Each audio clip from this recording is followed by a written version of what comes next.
Greetings, everyone, and welcome to another edition of the Red Pill Diaries. I'm your host, Rashid, and as we wait for our guest, Larry Johnson, to join us on the platform, we'll talk about a few things. Um, it's just so much going on right now. I want to go to an article, okay, to show you the missteps of the Israeli government, the missteps of the U.S., the missteps of NATO, and how every time they believe that they're doing something to cement their regional or global ambitions and their power, we find out there's so much more to it, and the blowback and boomerang effect is absolutely unconscionable. Okay. There's an article. I was reading the title in the show yesterday, but there's an article today um, on Press TV. And the article is titled Yemen's Naval Blockade Forces Closure of Israel's Only Red Sea Port. And in this article, it reads like this.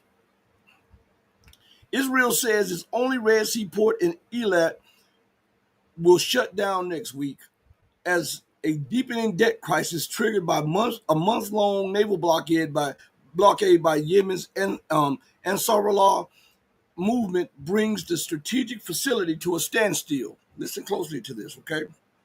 The regime's port and shipping authority said in a statement Wednesday that the port will permanently close on July 20th. Authorities acknowledged that the crippling blockade by Yemeni forces have effectively paralyzed operations in Eilat. I think it's Eilat, but it might be Eilat. Um, Once a key hub for maritime trade. Quote, due to the shutdown of the port of Eilat and its deteriorating financial situation amid the ongoing crisis, the Eilat municipality has notified port management of the seizure of all bank accounts over unpaid debts. This comes directly from Israel's National Emergency Authority and from his memo. And it says, as a result, the Shipping and Ports Authority announced that the port will cease all operations starting this Sunday. So we understand that all across the globe, there's a global debt crisis. And the reason I brought that up is because the U.S., NATO, the so-called quote-unquote EU, the political wing or the political arm of NATO, and Israel have all miscalculated, trying to cement their power or their influence or their dominance. They have all miscalculated in all of their strategic policies. And let me tell you what I mean by that. The United States miscalculated with Georgia, right? She miscalculated in Ukraine. And because they wanted Syria so bad, the U.S., NATO, and Israel miscalculated. How do I say that? Because it takes money to fund wars. It takes money for revolution. It takes money to pay so-called jihadists. It takes money to train, to arm, to give political cover, and to continue to funnel payments to them and arms to them to overthrow Syria, to strike on a daily basis in Lebanon. To do all of that, it takes funds for that. You just don't get people off the street to do that for nothing. And so now we're looking at the blowback effect of the policies. Look at Israel. This also has a direct correlation to Iran's strategic strikes on Israeli infrastructure, Israeli military infrastructure, Israeli oil terminals and ports and gas terminals and ports. So now, with the closure of this port, that means there's nothing coming in and nothing will be able to go out. This effectively destroys more parts of the economy because trade is the basis of economic growth. Trade is also the basis of economic sovereignty, economic independence, and economic prosperity. You shut trade down, you limit budgets, you limit government financing of certain things, which means jobs lost, which means bankruptcies, as the article said, which means auctioning off goods to try to find revenue to try to fill the holes, to fill the gaps. So we're looking at a slow burn that is steadily speeding up. Israel is feeling the effects of the disaster war, the 12-day war that they launched against Iran, that they launched against Hezbollah.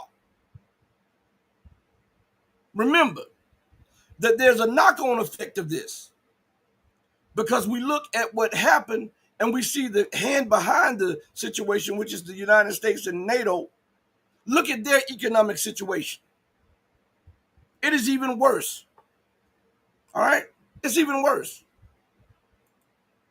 We understand what's going on.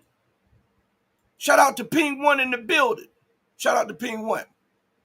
So, the blowback, the knock-on effects of the war in Lebanon, the war in Syria, the war in Afghanistan, the war in Yemen, the war in Somalia, the influx or covert war in the Sahel region.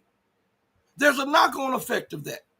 And the knock-on effect is the flooding of immigrants to areas that don't want them, but because they've destroyed any viable institutions in the nations that they had their eye on, the nations are no longer able to be governed properly because of the assassinations, the color revolutions, the influx of terror. So now you have a major knock-on effect on these economies, and they're screaming, we cannot take, look at the EU, we cannot take any more immigrants, we cannot do anything. They don't act like adults. They don't look at the ramifications of the actions. They are the, and I heard a guy say this, and I said, you know what? My statements are getting around. This is the microwave age, where they want it hot, fast, and right now without looking at. That's Larry Johnson. Okay, Larry, hold on 1 second. Hold on, I'll send it to you in just a second. Hold on 1 second, Larry. All right, let me see. Hold on 1 second, Larry. Okay. I'm about to send it to you again, Larry. StreamYard is tripping with this. Hold on 1 second. Give it to me. Here we are. Larry, I'm sending it to the email right now. All right. Boom. I just sent it. You'll get it in a second. Thank you, Larry, for telling me that the link didn't work. But the knock-on effect, these people are not adults in the building. They're not adults. So they don't look at the policies that are driving the influx of terror. They don't look at the policies that is breaking down the economy. All they look at is the after effect, and they don't tell the people exactly what's taking place. And they keep the masses of the people ignorant to the core problems which are plaguing the nations and their government. I see Larry in the building. I'm going to bring Larry in. M. Sparks in the building. Salute. Thank you so much for the $5 super chat. I got to bring my guy Larry on. Larry, how is it going today? Yeah, I'm getting double. I got to shut you off on the other. Getting double feedback. Yeah, the original link didn't work. It's crazy.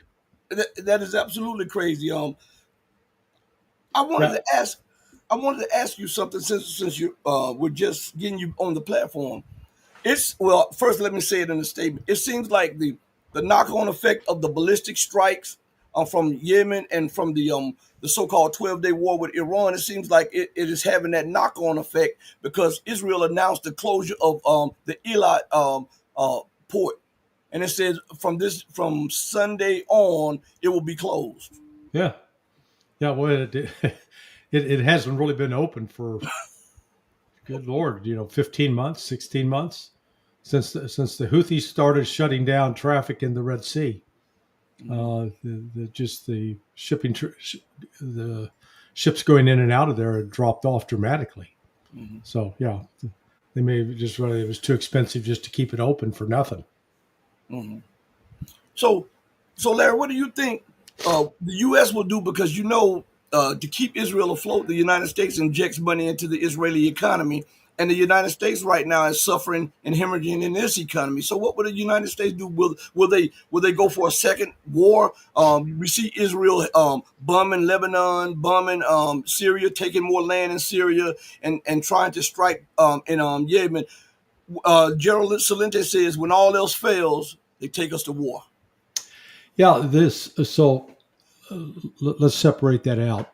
Um, Israel's, I think, is overstretching itself dramatically, and by trying to conduct multiple front military operations, is going to stressing its system to a breaking point.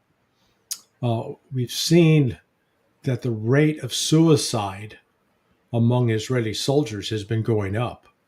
Those who have served in Gaza, um, they're apparently killing civilians like they have been has been a shock to the system. Um, Israel's economy definitely is suffering. Uh, I heard somebody the other day say, "Oh man, our stock market is going through the roof," and it's like, tourists aren't coming, and you've had significant damage to a lot of your economic infrastructure as a result of the missile strikes by Iran. So I don't get that. Um, U.S. economy is actually not doing too bad right now. I was just, literally on the phone before coming to you, with my, I'll call him my financial advisor, but he's got a really good track record, and um, I put my wife put her pension fund with him, and it's up 20% in just 1 month. So he seems to know what he's doing. Um, but he is very confident that the U.S. economy is actually the CEOs are hiring, the economy is moving. So the United States is still in a position where we can financially support Israel and keep them in the game financially. Um, but the real problem is on the political front, because we had banked on this, Al-Jalani, al-Shara, who's now the head of Syria, being our guy now, even though he was a former ISIS terrorist. Um, that we cleaned him up, put a nice suit on him, cut his hair, trimmed his beard, made him respectable. But it's like I said, if you can cut the hair on your dog, you can put a nice collar on it, but if it's hungry, it's still going to eat chickens. Okay, and so we see them launching this attack against the Druze. Now the Druze, have fought back, and what people don't understand, the Druze and the Israelis have actually a very close relationship. There have been a number of Druze that have served in the Israeli military. The population sort of, they're on both sides of the border there in Syria, the Golan Heights. So this is this is a way that the war can expand, and it remains to be seen if Syria is just going to back off and say, okay, we give up. This Islamic faction is going to back off, or if they're going to,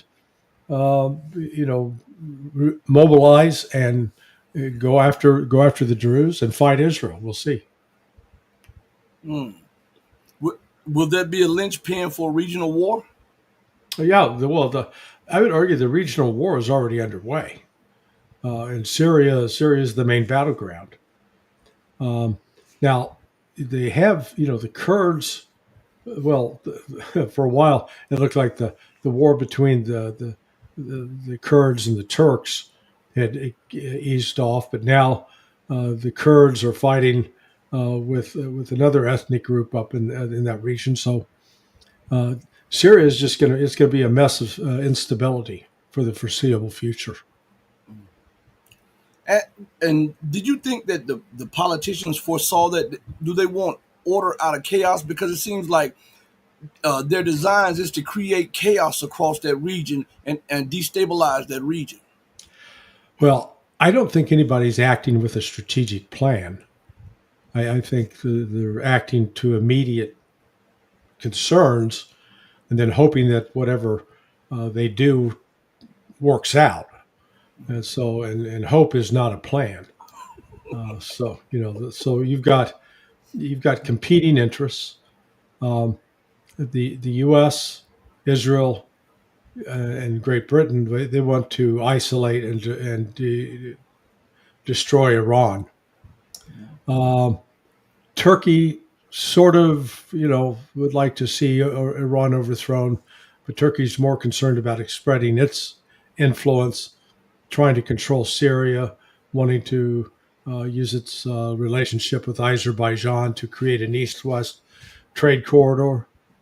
So there's just a lot of confusion right now with who's in charge. Mm-hmm. Uh, you've got the Alawites and the Shia population in Syria that are now strongly united with Iran, and Iran is, I think, likely to take steps to do what it can to try to help protect those people. So it's just, Syria is. Um, if you got money to invest, I wouldn't invest it there. Let's put it that way. Well, you brought up something. What is the situation with the Azerbaijanis and the Iranians? Because there were talks that Israel used the airspace for drones and everything, and drop tanks were found on the beaches in the Caspian Sea. If a war breaks out again, do you think Iran will take it to Azerbaijan if they allow this to happen again? Yeah, I think um, Iran's not going to launch any preemptive strikes on Azerbaijan, but if there's another set of attacks, I could see Iran taking out, lobbing some missiles into Azerbaijan's oil fields up around Baku, and really and destroying its ability to move oil. That would kill Azerbaijan. It's only a country of 10 million, 11 million people, so it's not a big country at all. Iraq is 9 times the size, and I mean Iran is 9 times the size. Um, and we've already seen, Russia as well has been cracking down on Azerbaijan because Azerbaijan has been used by the CIA and by Mossad for intelligence operations both inside Iran and inside Russia. Um, 2 weeks ago now, uh, Russia launched airstrikes on two oil refineries in Ukraine. Both of them were owned by the president of Azerbaijan, Aliyev. And Russia had left them alone, had not touched those oil refineries previously. But this all came after Azerbaijan got outraged that Russia started to crack down on these Azeri criminal gangs in Russia.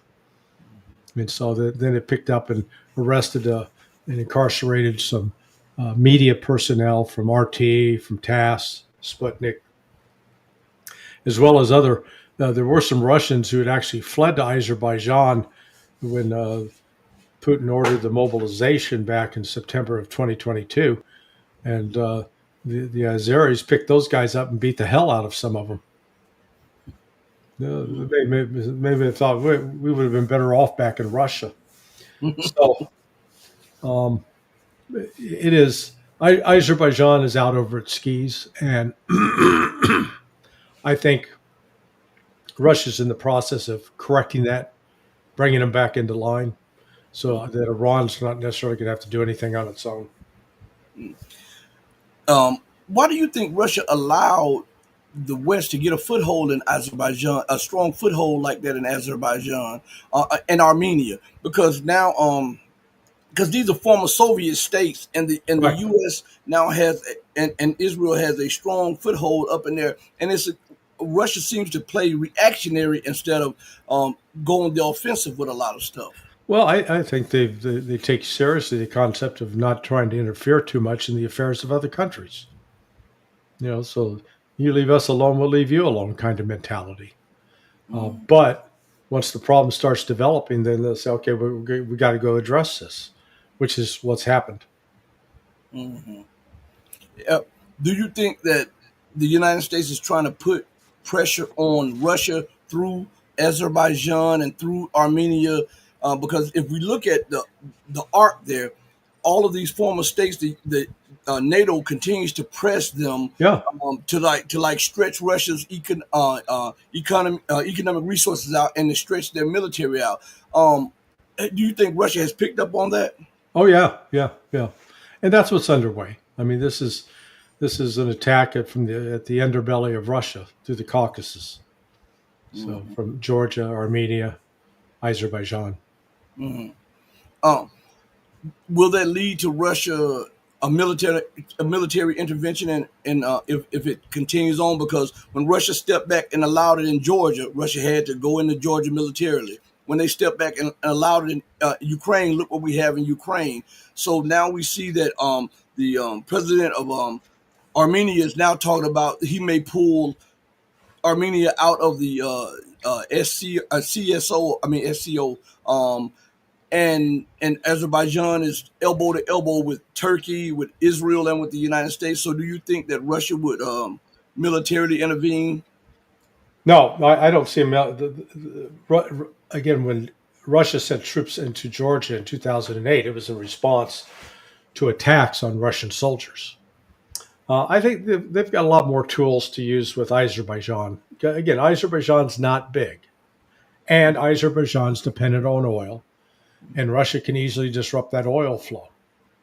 So, Russia's going to, I don't see them moving quickly to try to, the arrest and breakup of the Azeri criminal organizations in Russia is the first step. And that's going to create some pain back in Azerbaijan. And then on top of it, they can start deporting a bunch of Azeris that are in Russia. Put them back in Azerbaijan, and all of a sudden, Aliyev's got a problem. He's got 200,000 more people he's got to worry about. 200,000, that's a significant number of when you got a population of only 10 million. You don't easily absorb that many people all at once. Mm-hmm. So Russia's got other options before having to do anything militarily, but I would be sure that the general staff is planning for that contingency. Mm-hmm. What is the situation like in Ukraine now? Because we see it seems like every day Russia has advanced, and it seems like the front lines are crumbling. And we hear Macron, and we hear Starmer, and we hear Van der Leyen double down on their support politically and publicly. But we see Russia continues to grind down NATO and Ukraine. What is it looking like there? Well, depends on your perspective. If you're Russian, things are looking good. If you're Ukrainian, not so good. Yeah, no, the war of attrition's accelerating, and Russia's hitting the Ukrainians all along the front from north to south, which stretches out what are limited and um, limited military resources on the part of Ukraine. They don't have vast reserves. So there are, and they don't have unlimited supplies of ammunition. They're running. They're like 90% of their tanks and armored personnel carriers have been destroyed, whereas Russia's continues to build tanks and armored personnel carriers. So this they're dead. They just don't know it yet. Let's put it that way. And I think we're going to, by the end of August, we're going to be in a dramatically different position. That significant territory that remains in Donetsk will have been taken. And Russia will be into Dnipropetrovsk, and we'll be making further moves in Sumy and up north in Kharkiv up north. One Ukrainian MP says when they were being interviewed in the Western press, it said, um, "Weapons. We don't need new weapons. What we need is manpower. There, the shortage of manpower, and said a whole generation has been lost Yeah, in the war. yeah. So how, with that demographic, how can Ukraine, even if it's playing patsy to the United States, how can they continue on without an uprising of the people? Because you have a huge diaspora of Ukrainians that left, and now you see the population in decline. And every time they arm some more people, they're killed. I mean, this is unsustainable. Not in the far future, but this is unsustainable in the near future. Yeah, yeah. No, it's Ukraine's going the way of the Paraguay and the Triple Alliance War back in.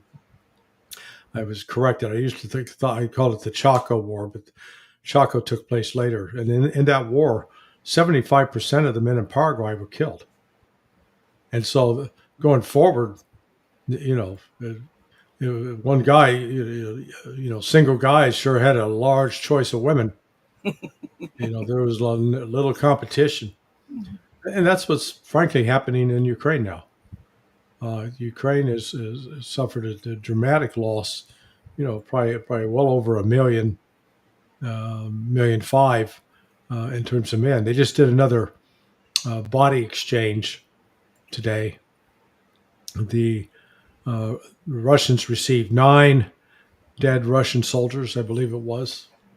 I think that was the number. And the Ukrainians received 1,000 dead Ukrainians. Wow. Yeah, and it's been that kind of it's been that kind of disparity. Here it is. Sorry, it was 19 Russian soldiers for 1,000 Ukrainian soldiers. Woo. Yeah, so the huge numbers. Is Zelensky worried about it? Forget being worried about what Russia is doing. Is he worried about the population rising up? Because he can't hide these numbers forever. I mean, they skew the numbers, but these numbers are they can't hide them. Well, if he's not said anything in public to reveal that kind of concern.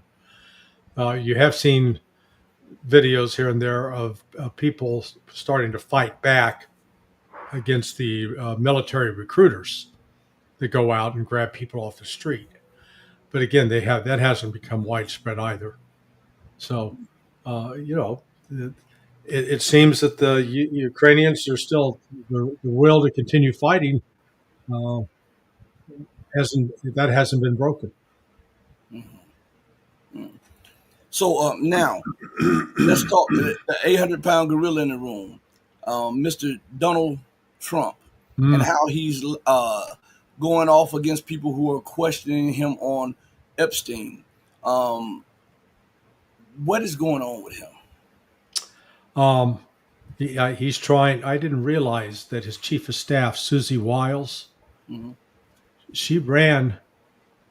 She was hired as a political consultant for Benjamin Netanyahu's political campaign. So essentially, you've got Jewish control, Zionist control of the Trump administration, hands down. And Trump got his marching orders from Bibi. And I don't know if they were threatening to, if they had any other leverage over Trump, but Trump is trying to prevent. It's going to be the Streisand effect. The Streisand effect is years ago, Barbara Streisand, someone got a picture of her home on the cliffs above Malibu, looking out on the Pacific Ocean, and she went on a campaign to try to get that picture suppressed. Well, the harder she worked to suppress it, the more people wanted to see it, the more attention it drew. So that's exactly what Trump has done, trying to shut down this Jeffrey Epstein. He has suddenly made Jeffrey Epstein more relevant than he's been for, was it 5 years, 6 years now, when he died in 2019. There, what's amazing is the propaganda as well that's surrounding this. Excuse me. There's a great video. Sorry. There's a great video of Bill O'Reilly. He's being interviewed on one of these television shows, and he starts out saying, blaming Epstein's arrest on Obama and that it happened under Obama, and the news anchor says, "Oh, whoa, wait a second," and if he had to correct Bill O'Reilly, he said, "No, that was Trump. Trump is the one who had him arrested." And O'Reilly's face is like, what? So there's so much. Um, this really is an ugly scandal because you saw um, that Bill Barr, who was under federal prosecution when Jeffrey Epstein was arrested in 2019. Well, Bill Barr's father was the headmaster at the Dalton School, a select school in New York, private. Got to be wealthy to go there. And he used to. Barr's father prided himself on only hiring Ivy League, graduates who came out of Ivy League universities. Yet he hired Jeffrey Epstein, who was a college dropout who didn't have a college degree. And then Bill Barr's father later went on to write a book about powerful men having sex with children. So right there, a guy that even thinks about that tells you there's something wrong. So here's Bill Barr who arrests him, and then it's on Bill Barr's watch that he dies. The one of the prosecutors in that case was Maureen Comey, Jim Comey's daughter. Why is that relevant? Well, there's flight logs showing that James Comey was on Jeffrey Epstein's plane flying he'd been out at the island, flew from the island into Norway on one trip. So, you got all these connections to Epstein. They're trying to cover something up. Trump, I don't know if Trump was blackmailed or if Trump was warned that if he did this, it would damage the intelligence community. And you can't rule out the possibility that they're trying to shut down all attention on this because Epstein may actually still be alive, that they staged his death in order to have him escape and get back into the protection of the Mossad. But, Trump's attack on his base to tell people that are his supporters where he had talked about doing this. He had talked about investigating this. His son had made promises. Kash Patel had made promises. Dan Bongino had made promises. And now he's calling them stupid and, calling it bullshit. Mm-hmm. It's just, and I don't want your support. Oh yeah, you're so popular right now, Mr. President, at like 45%. You don't need more support. What an idiot. Mm-hmm. I mean, Trump's proved to be just a complete clown. I'm done with him, personally. Do you think more people are moving towards that position? Because when you lash out at your base and literally curse them out publicly for the whole world to see and say, I don't need you, and anybody Yeah. that does X, Y, and Z is full of BS and they're buying in the Kool-Aid. Do you think his advisors are telling him that this is not a great strategic move? Well, I hope they are, but you don't have to be. Even Helen Keller can see what's going on now, because when you've got Candace Owens, I think she's going to like run a program on Epstein now every day. And I watched her yesterday. That girl's digging in. She is. She's not taking any of it. She is. We're going to lay it out chapter and verse. Tucker Carlson, he's doing another program tonight on Epstein with Daryl Cooper. The number of people like Ryan Dawson who've got a lot of expertise on it these people are in great demand now, and they're showing up. So instead of quieting this down and taking the focus off, is heating it up. Now let's say that his real purpose. Let's say that what he's really trying to do is blow the lid off of this, and so he's doing sort of reverse psychology.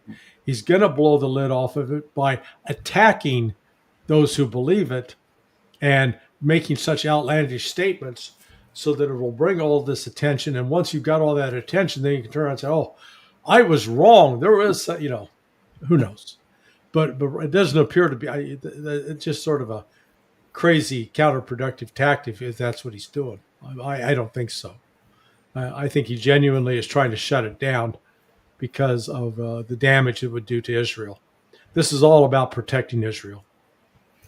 Do you think, Larry, and I won't hold you too much longer, but Larry, do you think that as this story builds and as this situation approach crisis level, do you think to take people's minds off of it, especially if it is damaging his presidency, which it is, and threatens his position, do you think that he would take us to war? Uh, I doubt it. He might do an attack, but um, again, we're not in a position to sustain combat operations anywhere. We go back and call us the Minutemen. We can last a minute. That's it. I mean, look what happened with the Houthis in the Red Sea. So we don't have the industrial base to sustain a modern industrial war like Russia does, and like China is capable of doing. So what does that put the United States saying that it wants to wage war against Russia, wants to wage war against Iran, is trying to destabilize the Middle East and North Africa. It is provoking North Korea, and it is trying to pivot towards China. I mean, Trump has leveled. I was looking at something just a second ago.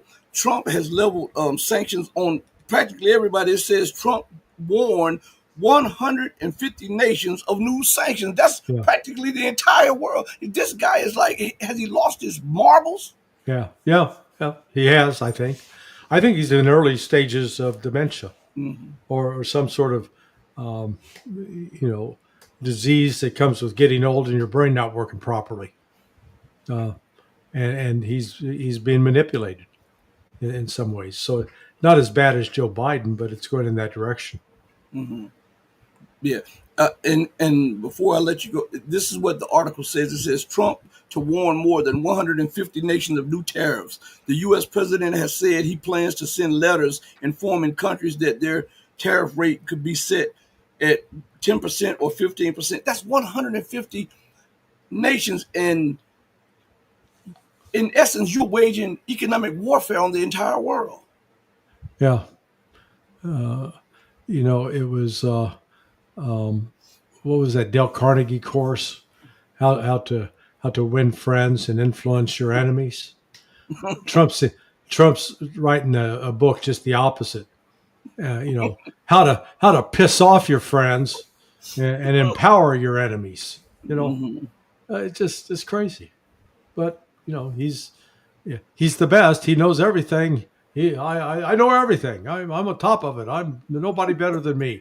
There's never been another president like this. I am the best ever. Okay, you you insecure twit. Stop it. Like I said, I am completely tired of his act. It is he is he's doing damage to the country. Closing a question to you, Larry. Since most people believe that Mossad has something on him, and we know that Bibi Netanyahu wants war with Iran, he wants to rid his himself of his nemesis. Do we go back to war soon? No, I don't think so. They're gonna. I mean, they're gonna try to do it, but we'll have. It won't just come out. It won't be a bolt out of the blue. We'll see it coming. The rhetoric will start. They'll start creating the They got to first develop the rationale why we need to go attack him again. But meanwhile, Iran's not sitting back waiting. They're building up, preparing themselves to defend against the next attack. They do expect to be attacked again. So, Man, Larry, once again, thank you so much for joining me. yeah, Thank you for I the was sitting. answer. Thank you for the intimate conversations for my audience too, man. You awesome. Yeah, yeah. Well, I appreciate it. I kept trying the for whatever reason the other link wasn't working, So I'm going, God, what? And I said, oh, wait, he's going live. So I'll go into the chat.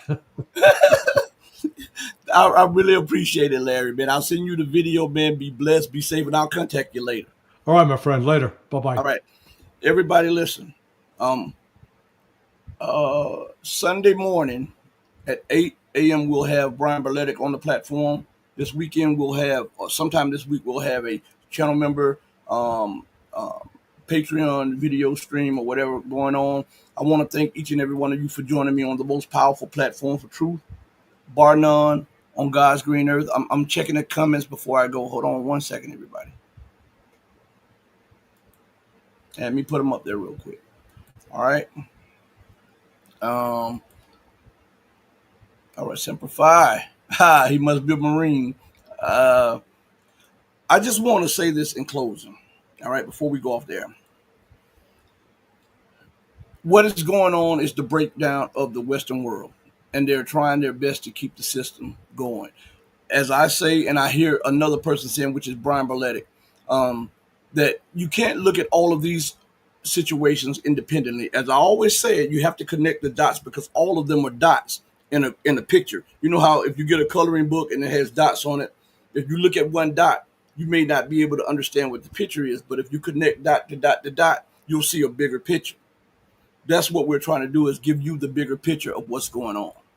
So hopefully you will get something out of coming to this platform. Hit the like button and subscribe. As I always say, closing out, do right by others, not because there's some material gain or because some accolades are to be had. Do right because it's the right, the humane, and the godly thing to do. Because even when no one else is watching you, God Almighty is watching you. Right? He sits high, but he looks low, as my mother always says. Know that I love each and every one of you who loves truth, but know that the love that I have for you will always pale in comparison to the love that God has for you. Until we next speak again, stay strong, stay true, but above all things, remember to stay righteous. Hey, mama, your baby boy loves you more than life. Deuces, everybody. We're out of here. Peace.